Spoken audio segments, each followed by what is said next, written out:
अस्सलाम वालेकुम दोस्तों, आओ हमारे साथ से। ईद आने वाली है और हमजा और नूर बहुत एक्साइटेड है क्योंकि उन्हें चाहिए नए ईद के कपड़े। हमजा, नूर, चलो बच्चों, मार्केट चलना है ईद के कपड़े लेने। कितनी सुंदर मार्केट है, इतने सारे कपड़े। हमजा भाई देखो, वो वाला पिंक फ्रॉक मुझे चाहिए। आमी, मुझे ये गेम चाहिए, प्लीज प्लीज प्लीज। हमजा बेटा, आज सिर्फ जरूरी चीजें लेनी है, गेम नहीं।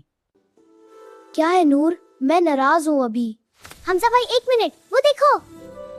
एक गरीब बच्चा फुटपाथ पर फटे कपड़ों में खड़ा था और लोगों को देख रहा था। हमजा भाई, इस बच्चे देने नहीं होता है। अम्मी, उस बच्चे के पास कुछ नहीं है। या अल्लाह, उसकी आंखों में आंसू हैं।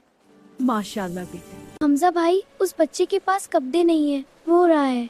या वो आएगा, तुम बेस्ट है। अम्मी, दिल में बहुत खुशी हो रही है, किसी की मदद कर से ईद की खुशी है बेटा, अल्लाह को ये बहुत पसंद है। दोस्तों, ईद पर दूसरों की मदद करो, यही असली ईद है। चैनल सब्सक्राइब करता हूँ।